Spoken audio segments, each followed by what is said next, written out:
Abandon all hope, ye who enter here. Those are the words that are carved above the entrance to hell in Dante's famous poem, The Inferno. Hi, and welcome to English 2332. This is Monday, the beginning of week, don't tell me, week 10. So welcome. Yeah, we're starting to do a little Dante and the Inferno. All right. Generally, I enjoy teaching survey courses. This is a survey course, which means we just kind of hit the high points and go. We don't get to do a lot of in-depth analysis or teaching on any of these subjects because there's just not enough time. We've only got 15 weeks. If I could focus the entire semester on one work, it would be this. The Inferno is just this masterpiece, rightfully so, and there's really no debate about it. Some people look at these different works that other people consider great, Gilgamesh or the poetry of Sappho or whatever, and they say, well, is it really all that great, or are we looking at it with a skewed lens or whatever? But I don't think I've ever read anyone questioning the greatness of the Inferno. It's simply great. It's powerful poetry for a number of reasons. First of all, is the tightness of the construction. The way it's written, it's just so uh, it's just so well written. The word choice and the its poem and the flow of the lines and stuff. It's just it's like machine made pieces that fit together very tightly with very little overlap or friction. Also, the ideas contained in the poem are just above belief. What Dante is doing here, and by the way, Dante is his first name, Alighieri is his last name, and Alighieri is the word that we use for allegory. So that should tell you something. Yeah, the poem has a lot of allegories in it. So anyway, so Dante takes the Bible and he's trying to explain the afterlife, what happens after you die. But he himself admits freely, look, this is indescribable. This cannot be described with words. We have a word for that, for something that can't be described with words. It's called ineffable. And so when he says this can't be described with words, he sets himself up for a monumental task of trying to describe this thing that can't be described. But he's pretty successful in doing it. He envisions it um, uniquely. Now, you'll notice that there are a lot of characters from Greek mythology and other forms of literature, the ferryman and the river Styx, and he pulls these different um, um, seemingly pagan icons out of different forms of literature, but he does so, and he explains this. He does so to help him explain what we can't understand. We can't envision it, we can't see it, so he has to use the things that we're familiar with, the images that we know and understand, to help us understand it a little bit better. So, and now be careful because the main character in the poem is named Dante, but Dante the character is not the same person as Dante the author.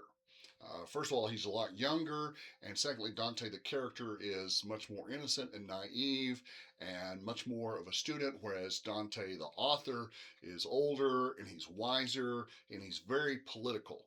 That's that's one thing that always kind of piques my interest is how political this poem is. Dante, as you know, was a judge, a magistrate in his home city of Verona, and I think Verona, that sounds right.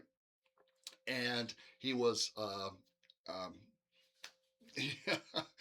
these political parties, which actually had their own armies. It'd be like the Republicans and the Democrats raising an army and actually fighting each other on the streets. But the Gelfines and the Guelphs did fight each other. And at first he was on the winning side, and then his winning side split into two parts, the blacks and the whites. And then he was on the losing side. But luckily he escaped the city, but they arrested him in absentia and put him on trial and found him guilty. Now they said, and they found him guilty of graft and corruption and bribery and stuff like that, being a judge, kind of temptations he would be frail to. But they said, you can come back. resume your position, have your family, live in your house. All you have to do is pay us a fine of some 5,000 monetary units, whatever they were. And he's like, if I did that, it would be admitting that I'm guilty, and I'm not. So he just refused to. Now, just because he's exiled from his home city doesn't mean he's homeless or he's wandering around like a beggar. He's got a lot of rich friends outside of his hometown, and so he just pretty much goes from rich person's home to rich person's home, from castle to castle, mansion to mansion, living pretty lavishly. He has a lot of supporters outside, not only his hometown but outside of Italy. And so he gets a chance to do some traveling as well as just really soak in how badly he's been mistreated and put all this down on paper.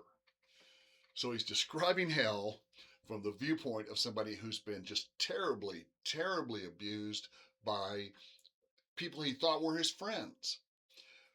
One thing to notice here, and I'm sure if you've had a chance to read through the assignment or watch the videos or read anything about this, you'll notice that, of course, hell is divided into 10 layers, really nine, but 9 or 10 layers.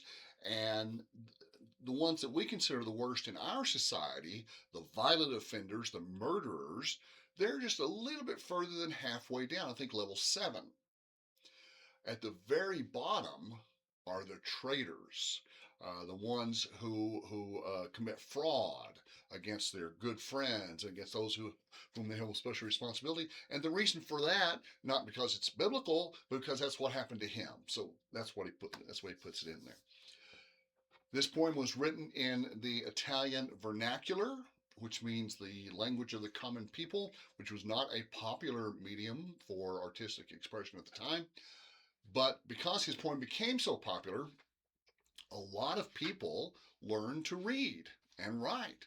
And that helped, of course, this is the end of the Middle Ages, but that's one of the things that helped push Italy and all of Europe into the Renaissance, into this new age of learning, the rebirth of learning, which we're going to get to next.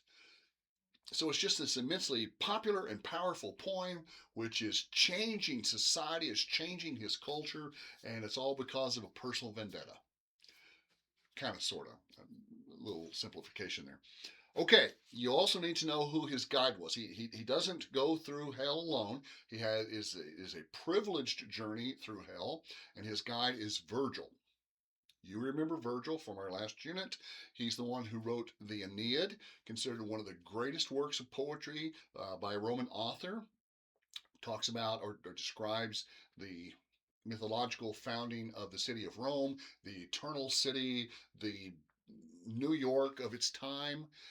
And Virgil to Dante represented reason and logic, clear thinking, clear mind. And so he becomes this guide, and as they go through hell,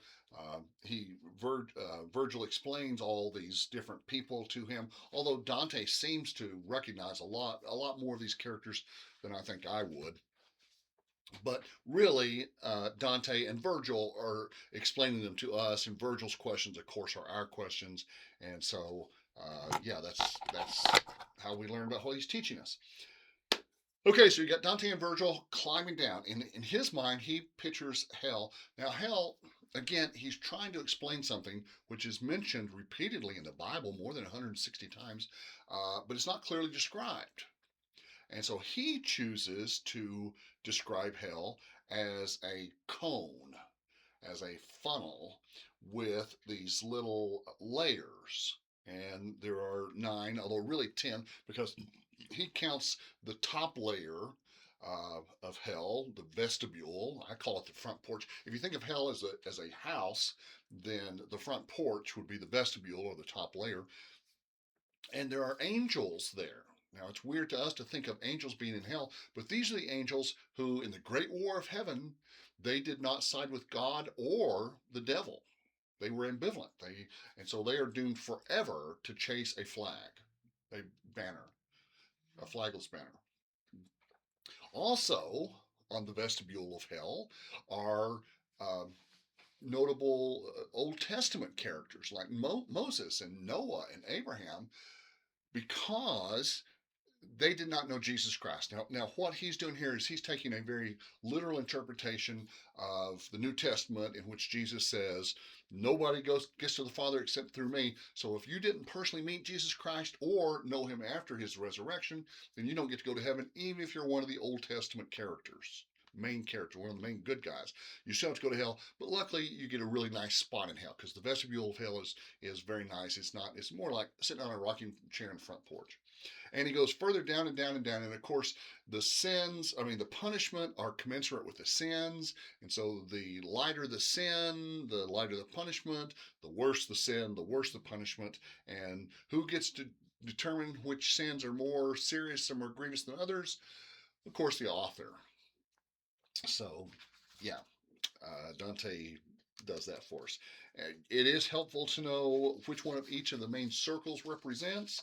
The first circle is, of course, limbo. Now, limbo is not what we commonly associate with it. We um, assign that to purgatory. Limbo is not purgatory. Limbo is part of hell, and it's circle one. That's kind of the easy part. And then circle two is the lustful. You need to, of course, know the seven deadly sins. And circle three is gluttonous. Circle four is misers and spendthrifts. Circle five are the wrathful and the sullen. This just means people who are angry and people who are pouty. They go to a pretty bad level of hell. Heretics, people who speak out against God. The violent, murders and suicide, these are level 7. Then circle 8 are the fraudulent, and circle 9 are the traitors. And of course, guess what is at the very, very bottom of hell? And I love this description. Satan is frozen in a lake of frozen emotion or frozen ice, and he's trapped there. Now, Satan, of course, has, I don't know why I keep saying of course, you may not know this, but for your edification, Satan has 3 faces, which represent the 3 worst traitors in all of history, according to our friend Dante. He also has these giant bat-like wings, and he's trapped in this ice up to his chest, and he keeps trying to break free by flapping these huge wings.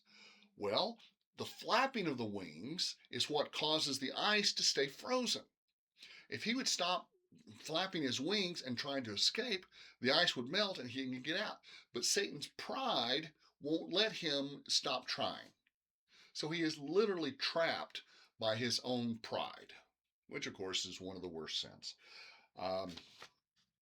They do climb down over the back of Satan, or yeah, he's got a furry back, and then they come out the other side.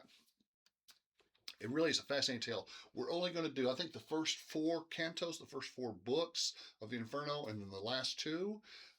And then we're just going to do summaries. This is next week. We're going to do summaries of Purgatory and Paradise. But I couldn't leave you in hell, so. All right. I hope you enjoy reading about that as much as I enjoy talking to you about it. We will definitely come back and revisit this again at another point. But I did want to mention something to you. You do have, you lucky dogs, you have your second response paper is due, I believe, the 29th, and your second exam is coming up. Okay, so now the second exam will not cover Dante, because we won't finish it before the exam hits.